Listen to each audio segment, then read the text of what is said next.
Olá, seja bem-vindo mais uma vez ao canal Vivendo o Reino. Juntos estão conosco aí novamente. Ó, agora tá na ordem inversa aqui para mim, cara. Sempre era o Marcelo, acho que entrou por último ali, né? Vamos lá, Leandro Menezes, Anderson Cordeiro, Marcelo Nascimento e eu, Diógenes Gonçalves. Estamos juntos aí para a gente compartilhar um pouquinho mais aí do que a gente vem estudando nessa semana, nesse trimestre aí, sobre como estudar a Bíblia, como interpretar as Escrituras. Será que você já pensou na seguinte pergunta? Existem erros na Bíblia? Você já leu algum texto da Bíblia e achou difícil de entender o seu significado? Você já se deparou com textos bíblicos que aparentam contradição entre si? Então, no episódio de hoje, a gente vai, então, conversar um pouquinho mais sobre esse assunto, como que a gente pode aí lidar, né, com passagens bíblicas difíceis de entender. Eu tenho certeza que, assim como eu, você em algum momento já se deparou com algum texto bíblico que é um pouco mais complicado de entender, tá certo? Então, se inscreva aí no canal, se você ainda não é inscrito, compartilha aí também com outros, e vamos junto aí nessa pegada aí para a gente compartilhar, aprender mais da palavra de Deus. E a gente, ó, vocês não reparem, a gente tá tudo com cara de sono aí, já é tarde da noite. E um dia longo aí de trabalho, né? Tem gente que acha que pastor só fica orando, né? E de casa, né? E, e não faz mais nada, mas aí, ó, estão tudo com os olhinhos pequenos aí, ó, de cansaço. Agora são 9 horas da madrugada. Mas estamos tudo cansados, acabamos de chegar aí de visita, de coisa arada e tal. Mas é isso aí, né? Só compartilhando um pouquinho com você aí que a gente está junto nessa caminhada, né? E compartilhar com vocês. Marcelo, meu amigo, e aí, o que te chamou a atenção aí na lição dessa? Boa noite aí, galera. Eu tenho, assim, uma opinião muito bem formulada a respeito desse assunto da lição, e eu acho que os meus colegas, eles têm opiniões melhores do que as minhas, né? O Leandro aí, o Anderson. Não, é a minha vez, né, cara? Não dá pra fugir. Tá, vamos começar então. Lidando com passagens bíblicas difíceis. Tentei, né, falar por último, mas não deu. Para o pessoal que está assistindo não sabe, aqui a gente faz aquela brincadeira de criança, né? Quem grita por último vai ficar por último de falar. E eu falei por último, e aí já era. Agora eu sou o primeiro a falar. Mas assim, ó, deixa eu falar uma coisa que eu acho interessante sobre passagens difíceis da Bíblia. Se nós entendêssemos tudo da Bíblia, a gente seria como Deus, né? Conhecedor de todas as coisas.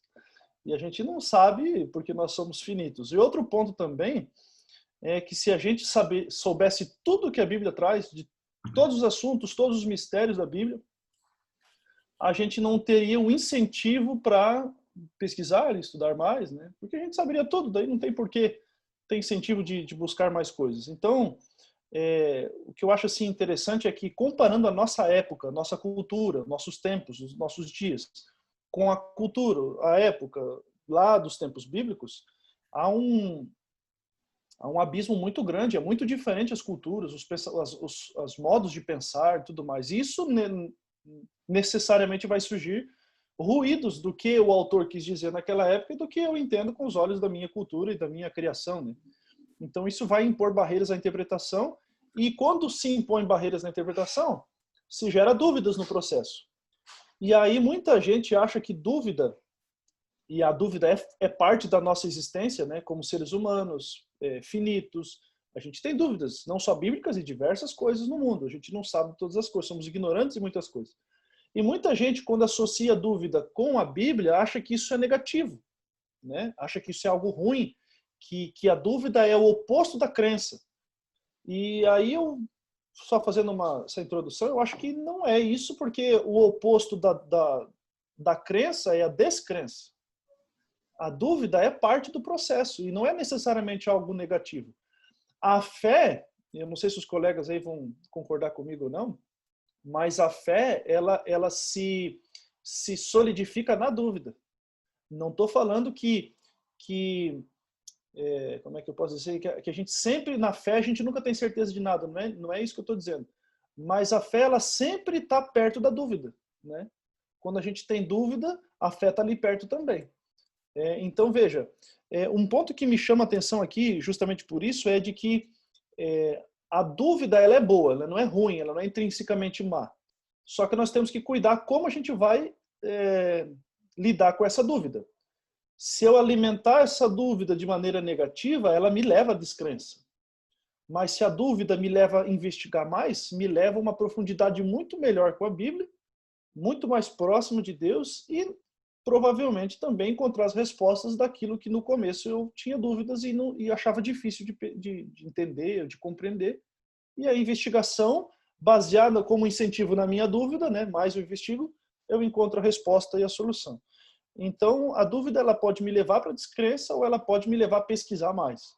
Então, é como a minha atitude diante da dúvida, ela não é necessariamente má. E eu acho que isso é um bom princípio para como a gente lidar com questões difíceis, porque leva a gente à dúvida e a dúvida não é má, depende de como a gente lida com essa dúvida, né? Então, acho que, para começar, é um bom ponto aí.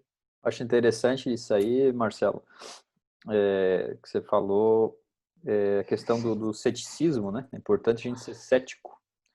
E tem uma diferença entre ser cético e incrédulo, né? O incrédulo é aquele que a pessoa já decidiu não crer. O cético é aquele que não conhece, tem dúvidas, mas está disposto a mudar de ideia, a conhecer mais, né?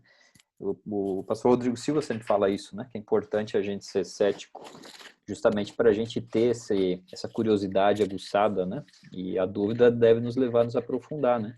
E com certeza... Isso que você falou aí, só cortando ali rapidinho, só para fazer uma introdução, você continua ali. Quando eu tenho a Bíblia, eu tenho coisas fáceis de entender, entendo. Tem coisas que é difíceis e não entendo. Eu vou pesquisar mais, tudo mais. Só que a Bíblia não é só para eu entender, é para eu viver. A gente até falou isso em outros momentos. Agora a questão é, eu tenho que viver de acordo com a minha dúvida ou eu tenho que viver de acordo com a minha fé? Entende? Então, assim, se eu tenho dúvida em alguns pontos, beleza, pesquise mais, mas viva com aquilo que já te fortalece na fé. Viva nessa prática. A dúvida você pesquisa.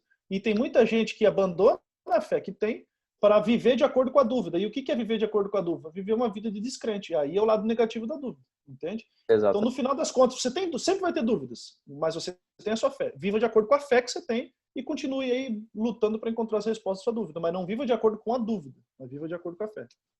Por exemplo, um texto de uma pergunta difícil que eu vou lançar aí para o pastor Anderson aí. Isso, verdade. Pode lançar, que eu falei primeiro aí. Ó. Muitas pessoas perguntam sobre isso. Está lá no começo da Bíblia. Adão e Eva tinham um umbigo ou não tinham, cara? Né? Misericórdia. Será que ele já fez? Essa eu quero ver, vai lá. Umbigo, cara. Cara, é uma dúvida, cara. Muita gente pergunta isso, sabe? Responde aí, ajuda a gente. Liga o teu som aí que tá desligado aí. Com texto bíblico ainda, né? Texto bíblico e tal. Não, essa exegese eu ainda não fiz, eu tenho que ver, cara. Não sei se o Leandro aí já fez essa pesquisa, mas esse eu não posso te responder agora. Eu tenho que dar uma olhada aí nessa questão, se eles tinham umbigo ou não. Mas não sei, né, cara? Possivelmente alguns aí dizem que não, né?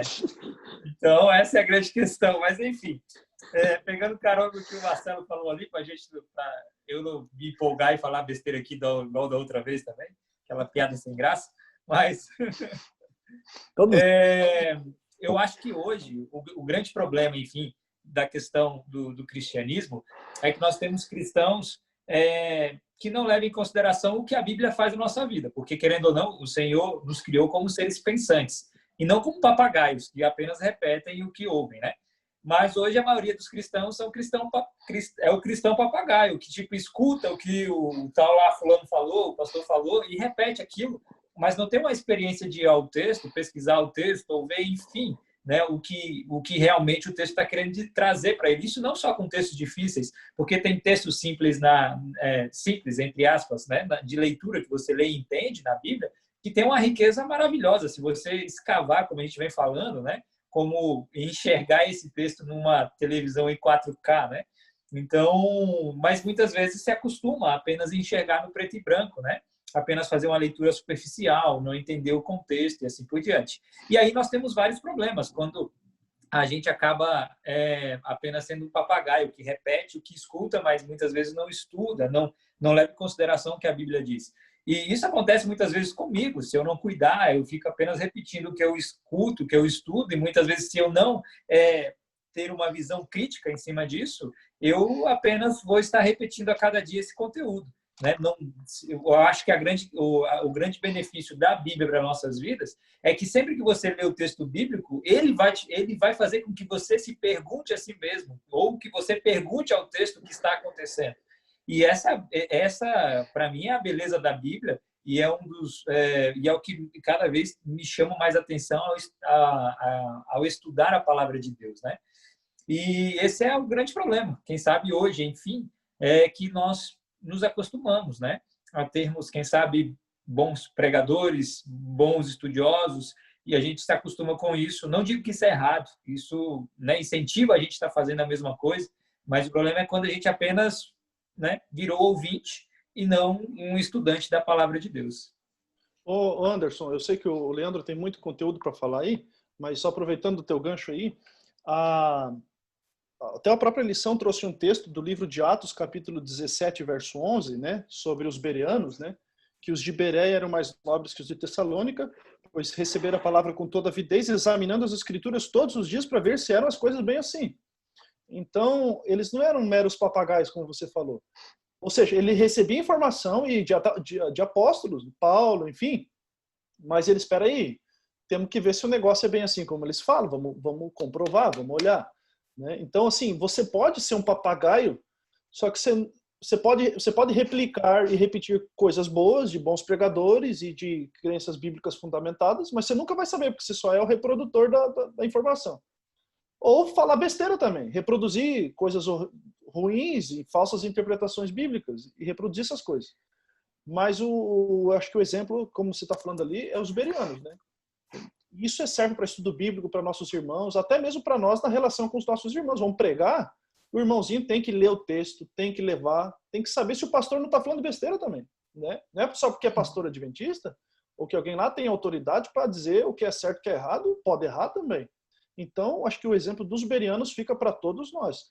Pesquisar para saber se é bem assim mesmo, e aí solidifica a nossa fé. E aí a gente não é papagaio, né? A gente daí vai ter nossas próprias convicções fundamentadas na palavra. É verdade. Até eu ia falar um pouquinho sobre isso, da questão do bereano. Eu acabei não deixando o Leandro falar, porque ele tem muita coisa para falar ali, mas, enfim. É interessante que esse pesquisar... Eu faço a oração final. Beleza. Esse examinar da Escritura, enfim, né? Dos bereanos ali, era exatamente considerar os detalhes do texto, né? Sujeitar uma análise para descobrir a essência do texto. Né? O examinar seria mais ou menos esse significado que tem ali da palavra em si. Né? Então, não era apenas um examinar e tal. Eles iam na essência do texto, não sei como é que eles faziam isso, para conseguir tirar exatamente um significado, né? Muito maior e melhor do que o texto estava querendo, né? Trazer para ele, que Paulo já tinha explanado, e eles iam lá e conseguiam tirar mais coisa ainda. Leandro, agora você, cara. Ah, não, Jorge. Mais alguém? Eu também falar.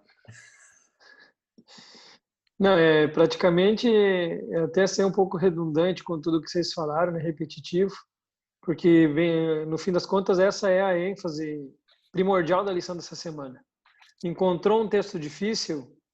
Eu aqui resumiria em duas situações. Primeiro, não tirar conclusões precipitadas no texto difícil. Que se nós tirarmos conclusões precipitadas, nós podemos estar destruindo o texto bíblico, na essência do que ele quer dizer. E segundo, não ir por achismo. Encontrei um texto difícil e eu ficar ali em cima dele, pensando, mas o que será que eu posso tirar disso daqui? Ah, mas eu acho que é isso daqui. E começar a pregar sobre aquilo ali. Eu queria dar um exemplo aqui, como o Marcelo vinha falando também, de nós não sermos seguidores de pregadores, mas ouvirmos a palavra, retermos o que é bom e examinarmos as escrituras. Quando eu estava no curso de teologia, teve um período em que eu trabalhei com colportagem, vendendo as literaturas da igreja, mais ou menos aí a metade do curso, e a outra metade do curso eu fui para uma outra experiência vendendo bíblias. Então eu vendia bíblias de casa em casa, tipo que nem colportagem, uma colportagem com bíblias da sociedade bíblica. Foi uma experiência diferente, que quis ter essa experiência. E eu ia, né, em algumas igrejas evangélicas, e eu confesso que eu ouvi algumas coisas que me doíam nos ouvidos, sabe? Assim, e pastores pregando. Uma das coisas que eu ouvi, eu não lembro qual é o texto aqui, mas que fala que o pecado dos pais recai sobre os filhos. Né? Eu acho que vocês devem lembrar desse texto, que o pecado dos pais recai sobre os filhos. E o pastor, naquela noite, estava falando sobre esse texto. Fez uma longa introdução, falou que aí pastor tem o poder de ver os pecados dos irmãos, só que o pastor não sai acusando porque ele espera pregar no púlpito, para que os irmãos se conscientizem. Aí eu perguntei para minha esposa, então, mas para que serve um poder desse, então, se não é para eu conversar com a pessoa, para ela sair dos caminhos que ela está? Mas ele disse que tinha esse poder, né? Que tinha o poder de olhar. E que, às vezes, não, olha a que ponto saiu da mensagem. É algo assim de ficar abismado. O pastor daquela igreja. Ele disse que um casal que está namorando e tem relações sexuais antes do casamento, aí chega para o pastor e pede para casar. E daí ele disse, tudo bem, aquele casal está em pecado, o pastor sabe que eles estão em pecado, né, porque o pastor vê o pecado deles, tem a revelação, mas faz o casamento. Sabe que está em pecado, mas faz o casamento. E daí depois eles se casam, têm filhos, eles estavam em pecado, o pecado dos pais, e eles têm filhos que nascem com deficiências. Foi isso que ele usou. Veja o ponto. Filhos que nascem com deficiência. Aí por quê? Porque os pais pecaram e os pecados do pai recaem sobre os filhos. Então, é um texto difícil que nós encontramos na Bíblia. Que tem que ser examinado, tem que ver em que contexto que está. Como a lição trouxe aqui a proposta, que não era objetivo nós examinarmos os textos, nós saber como lidar os textos. E ele... Oi. Você mandou prender esse cidadão aí ou não? Eu não, só vendi minhas Bíblias no final e fui embora. Dá prender. E dizia para o pessoal, leia a Bíblia, Bíblia. Fazia que nem Ellen White, recomendo-vos esse livro, né? Mas daí, enfim, que eu estava dizendo ali? Porque ele usou esse texto, né? Que não tem nada a ver com isso. Tipo, eu fico imaginando ali, depois daquela mensagem, digamos que teria um casalzinho de jovem naquela igreja, que está seguindo tudo perfeitamente, estão se preservando, espera o casamento, faz tudo certinho, mas por uma infelicidade nesse mundo, por causa do efeito do pecado nesse mundo, né? Eles têm um filho que nasce com um filho que nasce especial, com algum problema físico ou mental, né? E o que toda aquela igreja ia pensar e ia acusar aqueles jovens? Porque o pastor pregou isso, então esses jovens fizeram coisa antes do casamento, né? Então, nós temos que ter cuidado com o texto bíblico quando ele é difícil. E ir para o texto bíblico, e se está difícil de entender, não ir por achismo nem tirar conclusões precipitadas. Até a lição vem falando aqui, né? Aquilo que nós já falamos no começo, busque auxílio, procura alguém que, quem sabe, é entendido na Bíblia, mas mesmo assim busca aí um comentário bíblico, busca anotações na Bíblia. Eu, quando estudo a Bíblia, eu uso alguns auxílios. Eu uso uma Bíblia arqueológica, a Bíblia cronológica, o comentário adventista e mais um comentário que eu gosto. Então, eu uso nisso. Eu fico em cima desses 4, né, e mais o comentário também da Bíblia Andrews. Então, eu fico em cima desses e estudo ali, digamos, escavando as Escrituras. Você sabe que cada um falou uma coisa que eu acho que é muito interessante nesse aspecto, mas veja, nós temos uma cultura brasileira de não ler, né? A cultura brasileira do povo não lê. E quando lê, gosta de ler coisas que entretêm. E aí, se vai para um texto bíblico, o pessoal já não estuda a lição de escola sabatina direito. Né? E eu digo porque tem muitos irmãos que estão assistindo, tem muitos irmãos de nossa igreja que não estudam a lição de escola sabatina. Se não estuda a lição de escola sabatina, chegamos a uma conclusão, não por revelação, né, Leandro, mas por ser óbvio, de que não estuda a Bíblia. Não pode falar assim, não estuda a lição, mas a Bíblia estuda. Eu fico assim meio ainda duvidoso. E se não estuda a Bíblia para coisas simples, para uma simples meditação, uma parábola, uma coisa simples de Jesus, quem dirá estudar texto e cavar para estudar texto difícil? Então, aí que nunca chega mesmo, né? E aí eu tenho algumas coisas que eu penso que são as causas para que a gente não busque e cave mais na Bíblia assuntos mais básicos como assuntos mais difíceis. E eu, inclusive, se os irmãos do nosso distrito aqui do Garcia estiver ouvindo, eles vão ouvir o que eu repeti, o que eu preguei na quarta-feira dessa semana aí. Mas eu vejo algumas razões pelas quais a gente negligencia o estudo de cavar mais a escritura para procurar respostas a textos difíceis. Primeiro, mídia, de entretenimento, né? Eu estava pesquisando, veja, 9 horas do nosso dia é a média brasileira de estar conectado à internet. 9 horas do dia. 6 horas é a média do brasileiro conectado na televisão. E aí a gente diz que não tem tempo para conectar a televisão. Conectar na Bíblia, né? Então, veja, internet e televisão consomem quase todo o período que a gente está acordado. Né? Então, aí vai cavar como? Né? Aí a mídia de entretenimento chama a nossa atenção, leva as nossas emoções à flor da pele, e a Bíblia não faz necessariamente isso. Outro ponto, mídia cristã, por incrível que pareça. DVDs, livros cristãos, seminários e essas coisas todas, né? Sites e tal. Aí vão falar assim, mas pastor Marcelo, não é coisa boa isso? É coisa boa. Só que muitas vezes a própria coisa boa, a mídia cristã, as coisas boas, Satanás usa para substituir aquilo que é fundamental, que é estudar a Bíblia. E tem gente que substitui a Bíblia por um DVD, por um videozinho do Leandro Quadros. É um cara bom, é usado por Deus, mas a gente substitui isso à investigação bíblica. Aí não se torna bom. Né? O outro momento é o emocionalismo em detrimento do estudo da Bíblia. Eu não quero ficar cavando, mas eu quero sentir as coisas. Então, uma música me eleva, pronto, isso é o suficiente. Não preciso ficar cavando coisa na Bíblia, desde que eu sinta coisas boas no coração. E a terceira coisa que eu digo é a mentalidade de atalho, que impede que a gente investigue mais, que é o método micro-ondas. Né? A gente coloca lá dentro, aperta lá, 30 segundinhos está pronto, a gente só tirar.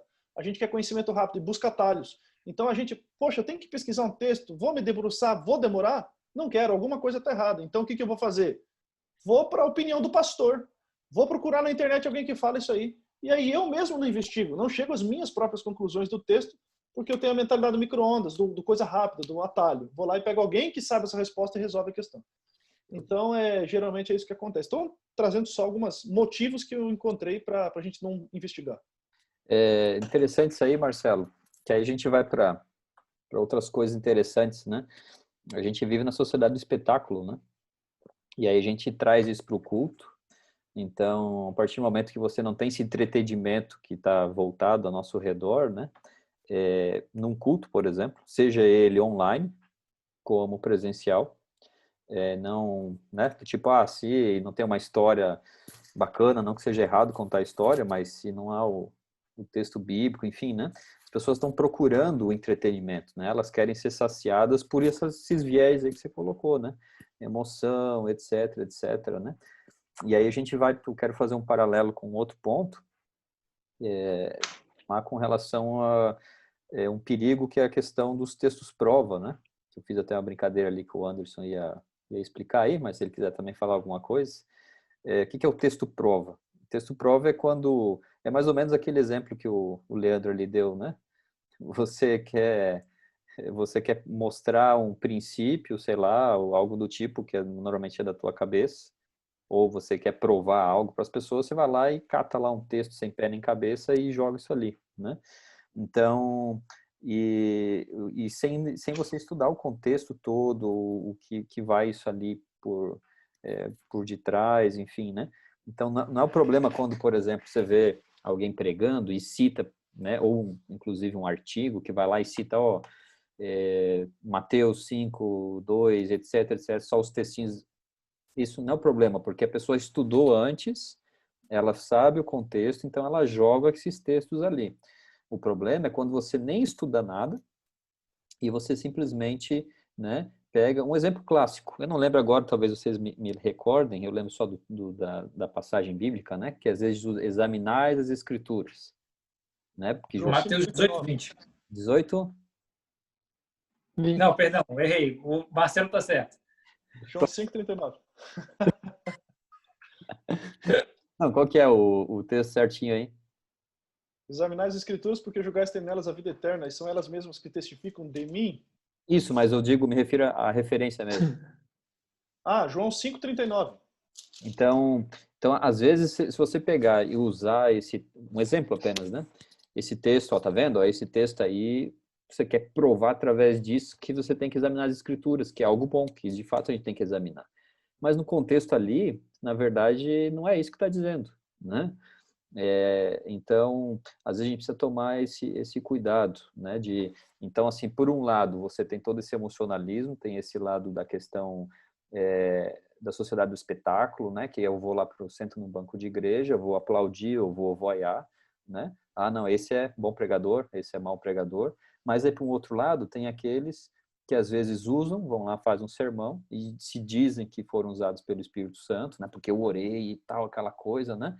Mas não seguiu esses princípios básicos, né, de interpretação da Bíblia, simplesmente porque da sua boca ele acha que o Espírito Santo está usando ele para isso ali, falam as coisas sem pé nem cabeça, só com textos jogados ali aleatoriamente, com as palavrinhas que vêm a comprovar a ideia dele, né? Então, assim, junta tudo nisso, né, o problema que a gente tem, entende? Então, só compartilhando uma ideia, quero compartilhar com vocês um estudo bíblico que eu comecei essa semana, e ele é esse aqui, ó.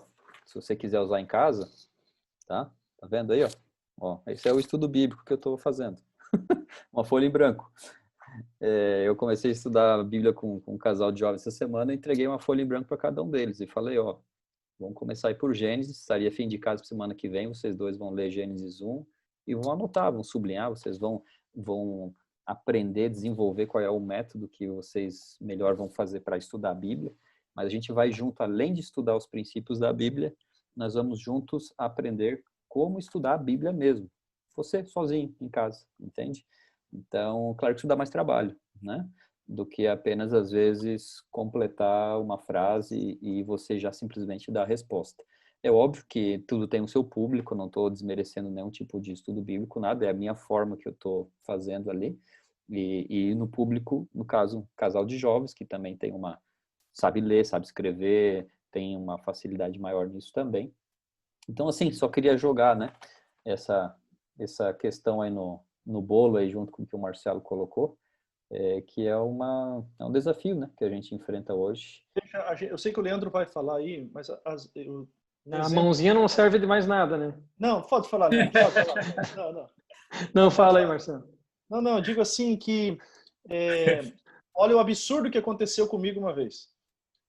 A mentalidade de atalho, né? A gente delegar para um terceiro a minha responsabilidade de investigação.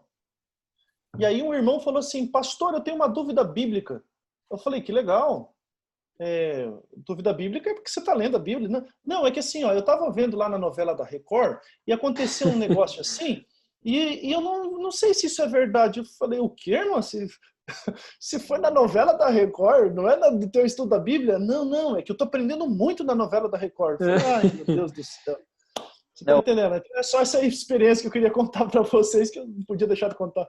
Ainda se pelo menos pegar essa novela e a Bíblia, né? Então, vou aproveitar aqui, né? Vamos aproveitar para fazer o paralelo, né? Mas normalmente não, né? Você fica só baseado no entendimento mesmo. Desculpa aí, Leandrão. Vai lá, Leandro. Não, tranquilo. Quer falar também, Anderson? Pode ir, Leandro. É você aí, cara. Não, que o Jorge estava falando ali sobre a questão do texto prova, né? Que usa texto para provar o que é o pensamento, o objetivo ali, né?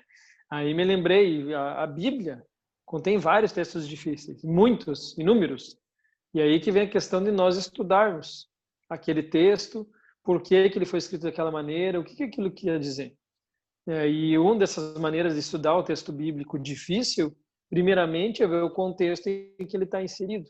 Estuda ele um pouquinho antes, vê o que está escrito antes, um pouquinho depois. Se ainda não está claro, procura comentário bíblico, porque às vezes tem textos difíceis na Bíblia que não são explicados ali o porquê que foi usado. Um exemplo disso, quando Jesus conta a parábola do rico e do Lázaro. É uma parábola, uma história, uma mitologia que existia naquele tempo sobre que a pessoa morria, ia para o seio de Abraão lá, ou ia para a tortura, né? Era algo que existia lá naquele meio lá. E Jesus usou aquela historinha para chamar a atenção do público e falar que eles estavam querendo ali ir para o seio de Abraão, crer em Abraão, mas mesmo que viesse um dos mortos, estava falando dele mesmo, para testificar da palavra, eles não iam crer. Então, Jesus estava, digamos, se apropriando de uma historinha que era usada naquela época, mas em nenhum lugar da Bíblia diz isso. Como que você sabe?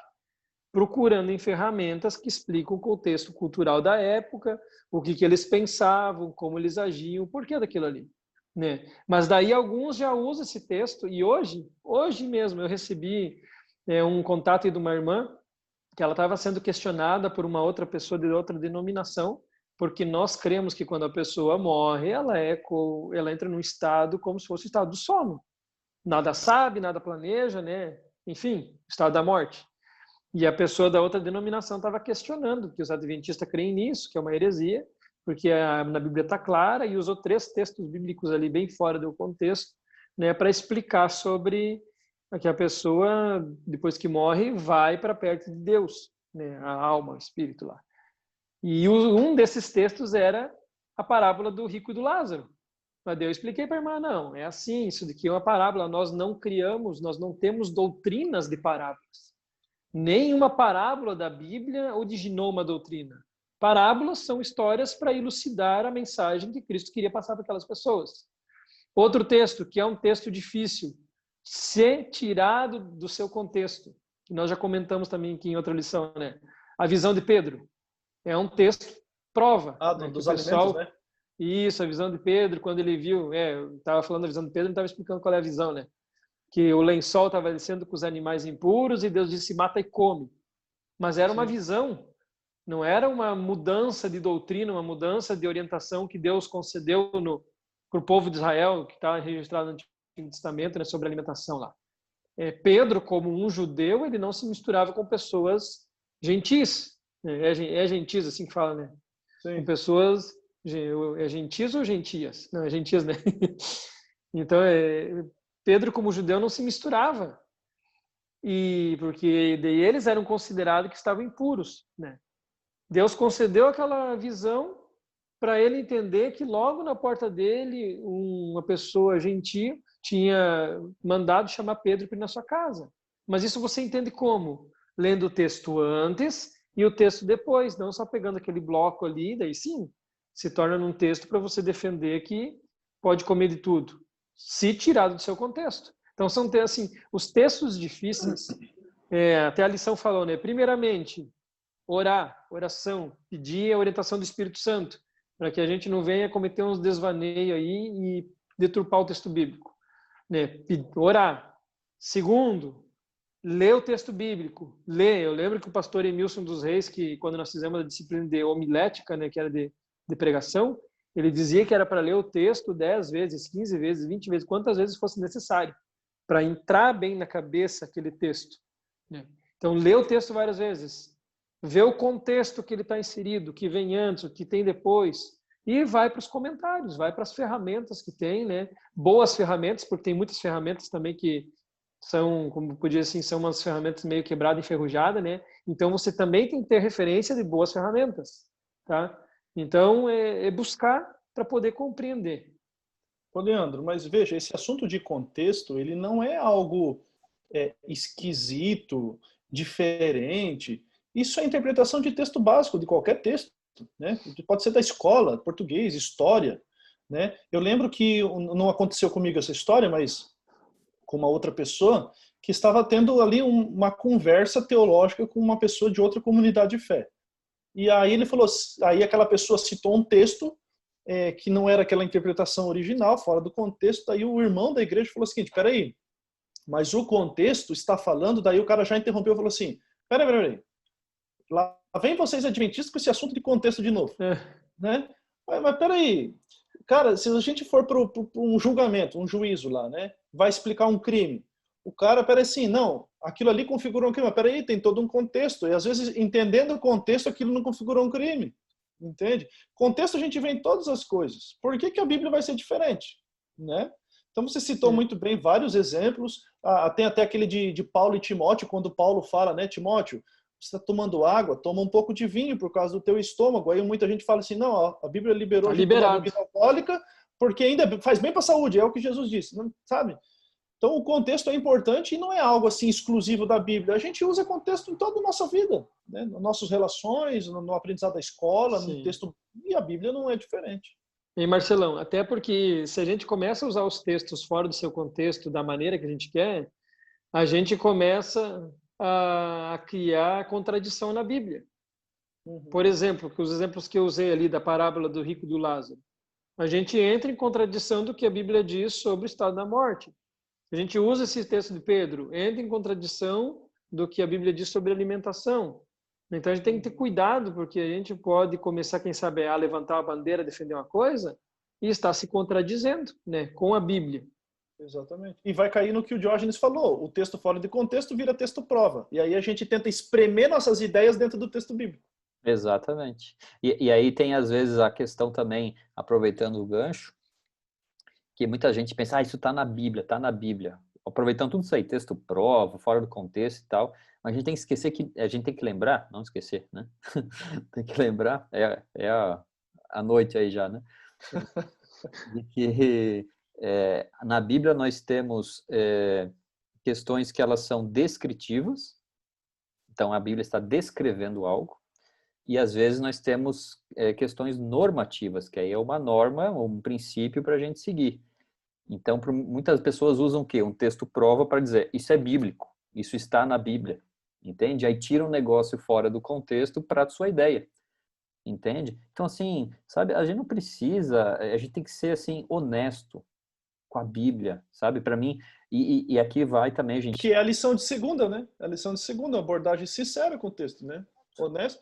Isso mesmo. E aí eu aproveito aqui que a gente não pode esquecer que tudo isso que a gente está falando também, nossos irmãos aí adventistas, né, que nos assistem, Ellen White entra na mesma coisa, entende? Então, assim, você usar Ellen White como texto prova, pega uns pedacinhos aqui para dizer tal coisa, nem tudo que ela disse é normativo, tem muita coisa que é descritivo também, entende? Você pegar, não, Ellen White disse, Ellen White, como se fosse tudo uma lei, uma regra, e que agora ela escreveu, e a Bíblia também, ela foi tão inspirada quanto, não tem graus de inspiração, ela foi tão inspirada como qualquer outro profeta bíblico, qualquer autor bíblico, entende? Mas a gente precisa ter isso em mente, a gente tem que ser honesto, e se a gente não faz isso, a gente está desrespeitando os autores bíblicos, está desrespeitando Ellen White, desrespeitando quem escreveu a Bíblia, porque a gente está jogando, né, transformando o que eles escreveram em um monte de besteira, entendeu? Coisa que não serve. Então, assim, você está criando um projeto aí na sua igreja, né? Enfim, qualquer coisa do tipo, assim, não pega, cara, não tem que achar que um texto bíblico da Ellen White para provar a minha ideia. Não precisa, não precisa. Seja honesto com a ideia e pronto, entendeu? A gente não gosta que as pessoas usem nossas palavras de maneira distorcida, não é? Exato. O pastor disse para eu, pai, não disse isso aí não, né? E as pessoas às vezes tiram. E fazer isso, muita gente faz isso com a Bíblia e não é a palavra do profeta, é a palavra de Deus, é Deus falando. E aí a gente vê pessoas distorcendo essa palavra para dizer uma coisa que Deus nunca disse. Por exemplo, a gente acha na Bíblia pessoas que endossam escravidão, que endossam, a gente está vendo bastante aí, né, na mídia, tal, a questão do racismo. Tem gente que defende racismo com palavras da Bíblia. E aí força o texto a dizer uma coisa que Deus nunca disse. Então isso é vou usar a palavra forte, né? Isso é uma traição, isso é um adultério para com a palavra de Deus, né? Deus nunca intencionou dizer aquilo que você acha que ele disse. Prostituição do texto bíblico. Isso aí. Exatamente. Entendeu? Tem alguns que usam o texto bíblico para dizer que o pequeno grupo nasceu no Éden, né? Com Adão e Eva. Rapaz, aí a criatividade e o céu é o limite, né? Então, mas o pastor Anderson, vai lá, companheiro. Queremos te ouvir. O Anderson tá aí. Tô curtindo aqui vocês falando, tô fazendo uma crítica. Obrigado. Gente, quando a gente olha para essa questão ali do texto prova, nós vamos ver que as denominações, enfim, toda denominação ela tem um princípio. Então, todas elas nascem de certa forma, com o pensamento do texto prova. A teologia formada, querendo ou não, em cima de textos provas. E com o passar do tempo, isso foi mudando. E aí, por exemplo, a Igreja Adventista também usava nos seus primórdios o texto próprio. O que eu acho interessante, não que eles não tenham feito um estudo de estudo, como o pastor Diógenes disse, né? Mas, às vezes, não adianta nada você pegar um aglomerado de textos fora do contexto para provar uma coisa, né? Porque vai estar contra a Bíblia, é o que a gente estava falando agora. E com o passar do tempo, né, querendo ou não, a igreja foi mudando a sua forma de estudo, de método de estudo. E aí a gente chega hoje no que nós continuamos mantendo como método, que é o histórico gramatical. E aí o histórico gramatical ele vai fazer uma pesquisa do texto sincera. Às vezes eu fico trocando algumas ideias com o pastor Diógenes, de alguns estudos que a gente vai fazendo na Bíblia e tal. E é interessante o tempo que a gente gasta com isso. Por exemplo, eu estou, desde o começo do ano, fazendo o estudo de Hebreus 7 e eu não saí nem do princípio ainda desse estudo, né? Por exemplo, só para você ter uma ideia dos pontos que o método histórico gramatical muitas vezes vai levar em consideração, que seria, como o Leandro disse, você precisa se familiarizar com o texto, com a passagem, você precisa ler diversas vezes, marcar, você precisa ler em várias traduções também, você precisa explorar o contexto amplo, né, do texto, e aí vem outros materiais, ferramentas que você pode usar, como comentário, assim por diante, estabelecer o limite do texto. Por exemplo, eu estou aqui com a Bíblia aberta em Mateus 18, vamos dizer que do verso 15 ao 20 é um limite de texto, é uma perícope, né, como o pessoal costuma dizer. Estabelecer limites da passagem, né? Examinar o contexto cultural, examinar o contexto histórico, tipos de literaturas, examinar tipos literários, linguagem figurada. Nossa, eu estou vendo aqui, não estou nem no começo. E isso aqui que eu estou dizendo para você está no ponto 3, né? E tem 3.1, 3.2, 3.3 e vai até no 11.2. Então, isso é examinar as escrituras. Exatamente. Então, não é fácil. E uma coisa que eu acho interessante é quando eu estou estudando, e aí eu pego o texto aqui, o comentário e tal, ou enfim, um léxico, né, e assim por diante, e você vai para... Eu pego a palavra ali e eu estou com o pensamento já no contexto, né? E aí vem as nossas pressuposições. E aí eu fico pensando, nossa, será que é isso aqui? Aí quando eu vou para a palavrinha que, vamos dizer assim, que daria uma amplitude, né, do conhecimento, aí eu fico pensando, será que é isso? Que é isso? Aí tem várias opções ali que você abre e tem um monte de texto dentro daquilo ali. E aí eu fico pensando, eu acho que é isso aqui, de acordo com a minha pressuposição. Eu abro todos e às vezes é o último, que é o significado. Ou seja, então eu tenho que ser humilde de abrir mão do meu pensamento e dizer, não, o que o texto está querendo dizer é isso aqui. Então, isso é ser sincero com o texto, é você aceitar o significado dele e não colocar o seu significado dentro do texto. É o achismo que o Leandro disse, né? Eu vou aproveitar só para a gente botar mais lenha na fogueira aí. Já acho que dá para ir para o fechamento aí. Existe, que na introdução eu fiz essa pergunta, né? Considerando textos difíceis, etc., né? Dificuldade de entender. Existe erro na Bíblia? Vou jogar aí para vocês aí, né? Tem erro, eu estou jogando no geral, eu sei que vocês vão detalhar aí, e nós, né? Eu também, a resposta.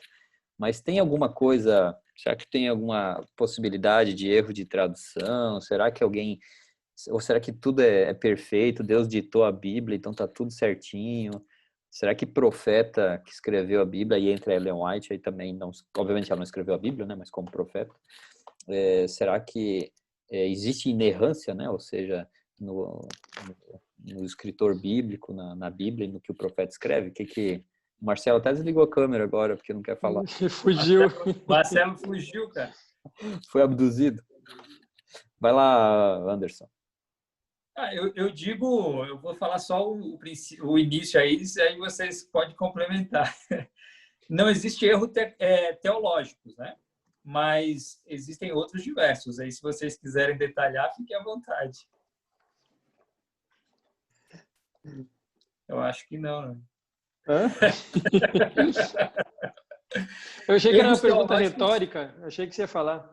Erros teológicos não, né? Mas muitas vezes questão de copistas, né? Que podem ter errado alguma coisinha ou outra. E aí são vários outros textos, outros erros que podem existir. Vai lá, Leandro. Uma questão também que hoje, essa mesma irmã que me mandou aí, falando da parábola do rico e do Lázaro, né? Também mandou falando sobre que Jesus falou lá na cruz para o ladrão, né? Te digo que ainda hoje estarás comigo no paraíso. E junto ela mandou um documento que a pessoa estava lendo no livro lá e que falava que os adventistas forçam o texto bíblico, querendo afirmar que é um erro de tradução e que o correto seria te digo hoje estarás comigo no paraíso. E então, digamos, é um texto difícil que entra nisso, né, nessa questão aí de tradução que foi, digamos, é uma tradução que não é a ideal. Quando você lê te digo que hoje estarás comigo no paraíso. Por quê? Porque entra em contradição com a Bíblia. Né? Entra em contradição com a Bíblia, que nós já comentamos, que se morre não vai para o céu. E o próprio Jesus, quando ressuscitou, encontrou ali as mulheres, ele disse, né, não toque em mim, porque eu ainda não fui para o Pai. Então, como isso entra em concordância com o que falou lá com o ladrão na cruz, que hoje estará comigo no paraíso? Então, quer dizer que Jesus morreu e foi para o paraíso e depois voltou. Né? E depois ele disse, eu ainda não fui para o Pai. Nós só sabemos isso, de novo, sendo exaustivo naquilo que já falamos, quando nós vamos para comentários e, se possível ainda, não precisamos nos aprofundar e ser especialistas. Mas quem sabe estudar um básico ali, pegar aquele texto bíblico que a gente tem dúvida e ir para um comentário que fale sobre a língua da Bíblia, né? Ali o grego, o hebraico, explica um pouquinho as palavras, a gente vai ver que no grego não tinha ponto, não tinha vírgula, então se entendia o que estava escrevendo pela construção da frase. Então, pela construção, era tudo em letra maiúscula, aquele grego ali, então se entendia com a construção da frase, conforme eles usavam.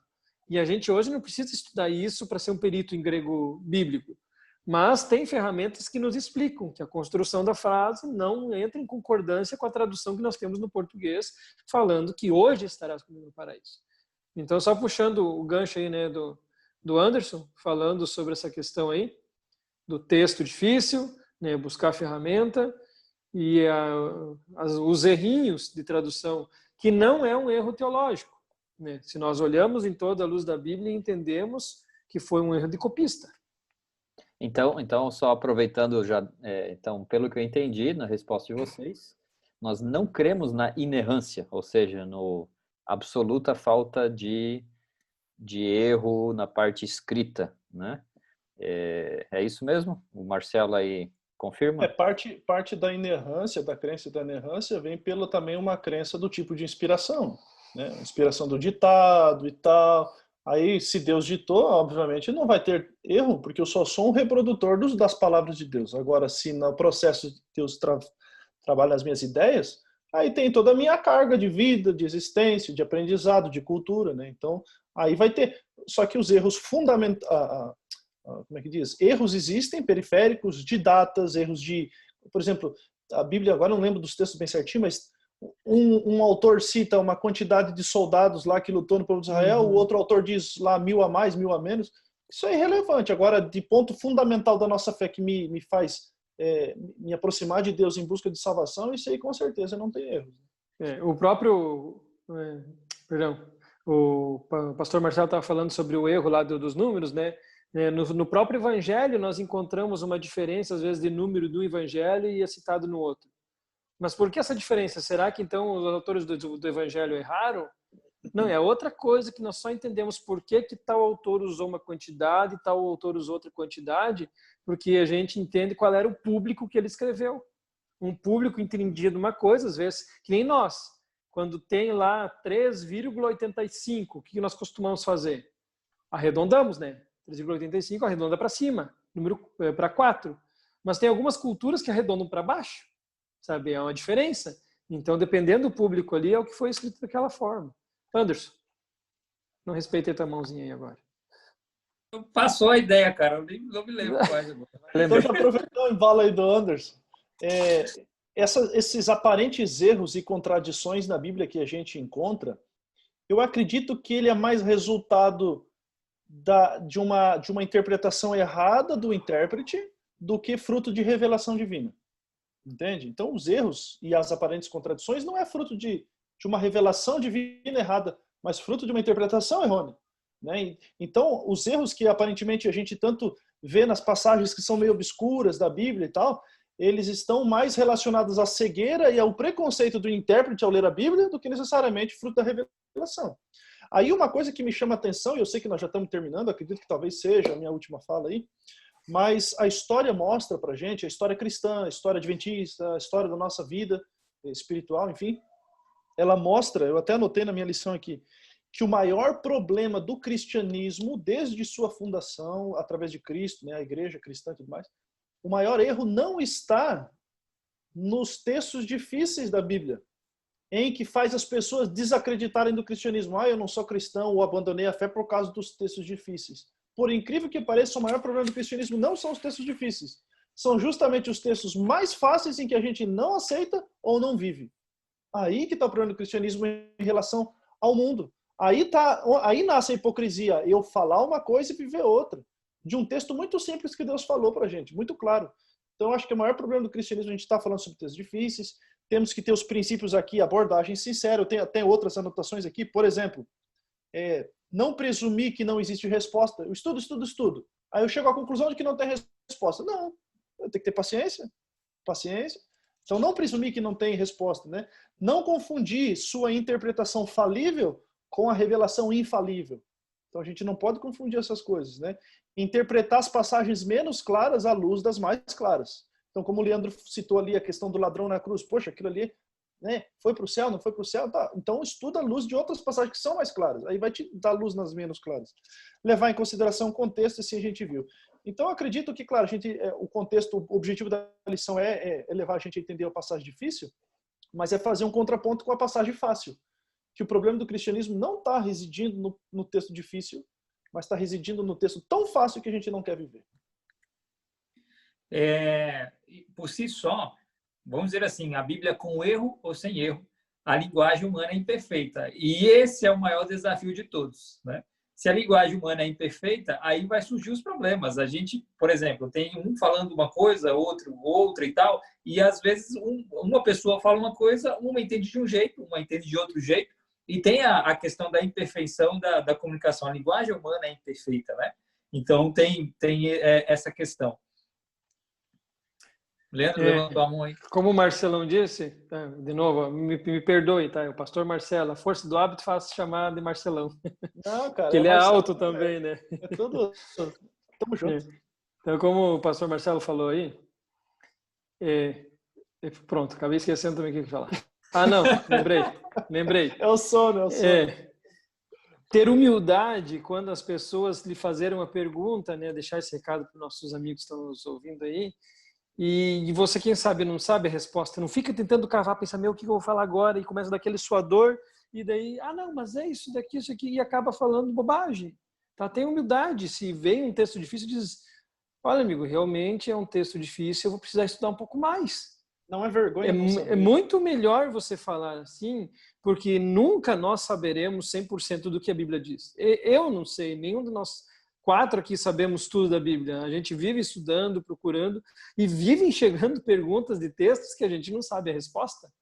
Sabe? Eu sou o que eu digo, olha, é uma boa pergunta. Tipo, se você não quer dizer que não sabe, simplesmente diz assim, olha, é uma ótima pergunta. Eu vou estudar um pouquinho mais sobre esse texto também para poder lhe explicar. Pronto. Sabe? Você está dizendo que não sabe, mas vai correr atrás do conhecimento. Então, não tenha vergonha de dizer que não sabe. Porque nós nunca saberemos de tudo que a Bíblia tem para nós, da palavra de Deus. Inclusive o Anderson, né? Ele vai estudar aí durante a semana para saber se Adão tinha umbigo ou não, né? Claro. Tem que saber qual é o contexto aí, né? Ele colocou em prática a humildade e tal, né? Reconheceu a dificuldade do texto, ou da ideia, né? Ali. Só antes do pastor Diógenes aí partir para encerramento. Não, cara. Não. Todos nós, eu creio que todos nós que tivemos aula com o pastor Oséias, né? E ele sempre falava da aplicação primária do texto. E muitas vezes a gente pega o texto e faz uma aplicação secundária. E esse é um dos problemas, né, que muitas vezes acontece. E foram citados aqui vários exemplos, não apenas de texto prova, mas de textos que muitas vezes não são aplicados na sua aplicação primária, mas secundária, terciária e quem sabe lá para frente também. Então, esse também é um problema, porque às vezes a gente perde o sentido do texto. A gente tem lá, me corrija se eu estiver errado, acho que Isaías fala sobre a questão ali, né? Ó, estrela da alva, por que caíste e tal, e a gente aplica diretamente a Satanás, mas não era. Se não me falha a memória, era ao rei de Tiro, né? A aplicação principal. Não quer dizer que a gente não possa aplicar, né? Fazer um paralelo com a questão de Satanás. Mas é um cuidado que a gente deve ter. Se você vai usar um texto com uma aplicação que não é aplicação primária, eu acho sempre interessante explicar primeiro a aplicação primária do contexto e aí depois você use ele, né, para que os irmãos então tenham essa ideia também, para que nós possamos ter uma ideia do que o texto realmente quer dizer, para que a gente não perca a essência do texto, né? E aí vem o exemplo de Mateus 18:20, que a gente usa ali aonde tiver, né? Ali 1, 2, enfim, 3 juntos, reunidos, ali eu estarei. E a gente usa isso como contexto de reunião, de irmãos. Mas ali é Mateus 18, está em questão de disciplina, né? Não é um contexto de reunião eclesiástica, enfim, mas é uma questão de disciplina, né? E aí vai. Então, só a gente ter esse cuidado também. Só fazendo eu sei que você vai terminar, mas fazendo uma parte engraçadinha e a piadinha da noite, né? Porque esses dias já mudou o significado desse texto. A piada foi a do Leandro. Não. O que você falou ali já para nossa época de pandemia já mudou, porque esses dias eu ouvi falar que dizendo assim que o texto bíblico vai mudar, que é onde 2 ou 3 estiverem reunidos em meu nome, ali tem uma reunião do Zoom. Olha a piadinha da noite. Legal. Vamos dormir? Bem engraçado. Essa superou a da semana passada, a minha agora. Superou, né? Superou. Queridos, é isso aí. Então, a gente precisa, né, ser honesto aí com a Bíblia, com os princípios e não cair no erro aí, né, de às vezes misturar as coisas, né? A gente precisa ser honesto com o texto bíblico, com quem escreveu, né? Seja Ellen White, seja a Bíblia. Então, a gente não precisa ficar aí, como se diz no ditado popular, né, enfiar a goela abaixo, né, as coisas, tá certo? Então, valeu, Leandro Menezes, Anderson Cordeiro, Marcelo Nascimento e eu, Jorge Gonçalves. Nós somos aqui do Vivendo o Reino. Compartilha e dá um like aí um joinha aí nesse vídeo. Se inscreva no canal se você não se inscreveu ainda, né? E se inscreva também se você tem Instagram, @_Vivendo o Reino. E aí você pode estar acompanhando a gente lá também, tá bom? Então, Deus abençoe a todos nós e vamos seguindo em frente.